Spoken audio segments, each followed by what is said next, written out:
1978, a serial child abductor nicknamed the Grabber prowls the streets of a Denver suburb. Siblings Finney and Gwen Blake live in the area with their abusive, alcoholic father. At school, Finney is frequently bullied and harassed. He has a friendship with a classmate, Robin, who fends off the bullies. A boy from another school that Finney knew, Bruce, is abducted by the Grabber. Gwen, who has psychic dreams much like her late mother, dreams of Bruce's kidnapping and sees that he was taken by a man in a black van with black balloons. Detectives Wright and Miller interview Gwen but struggle to believe her claims.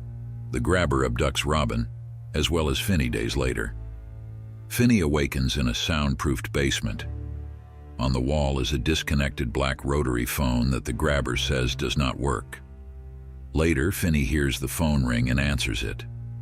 Bruce's ghost, unable to remember his own name or who he was when he was alive, tells Finney about a floor tile he can remove to dig a tunnel to escape. The police search for Finney is unsuccessful. The Grabber brings Finney's food and leaves the door to the basement unlocked. Finney prepares to sneak out but is stopped by another boy on the phone called Billy. He explains this is a game that the Grabber plays and he is waiting upstairs to attack Finney with a belt if he leaves the basement. Billy instructs him to use a cord Billy found to get out via the basement window. While climbing, Finney breaks the bars on the window, preventing him from climbing back up. Gwen dreams of Billy being abducted and confides in her father about what is happening. Wright and Miller speak to an eccentric man called Max who is staying in the area with his brother. It is revealed Finney is being held in Max's basement, which he is unaware of, and the Grabber is his brother. After an agitated exchange with the Grabber, where he tests Finney's honesty, he makes it seem as if he would have let Finney go. Finney speaks to another one of his victims, Griffin, on the phone.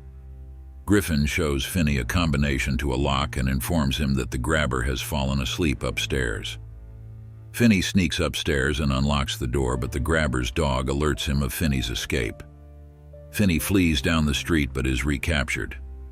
Despondent over his failed escape attempt, Finney answers the phone to hear another victim, a punk called Vance, whom Finney was scared of.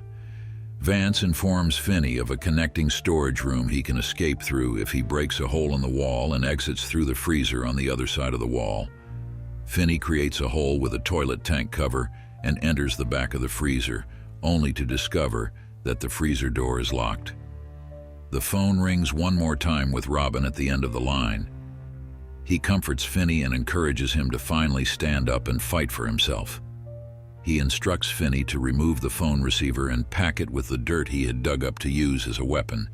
Gwen dreams of Vance's abduction and discovers the property of the Grabber. She finds the house and contacts Wright and Miller. Max realizes Finney is being held in the house and rushes to the basement to free him, but his brother kills him with an axe. The police rush to the house that Gwen found but find it is empty. In the basement, they find the buried bodies of the Grabber's victims. The Grabber attacks Finney with the axe, but Finney manages to trip the Grabber with the cord, causing him to fall into the tunnel Finney dug, where the Grabber breaks and traps his ankle in the window bars placed at the bottom. The ghosts taunt the Grabber over the phone before Finney breaks his neck with the phone cord, killing him. Finney distracts the guard dog with meat from the freezer and escapes the house using the combination he learned. Finney exits the house across the street from the grave sites where he reunites with Gwen and the police rush to the property. The siblings comfort each other as their father arrives and tearfully apologizes for his treatment. Back at school, a confident Finney sits next to his crush in class.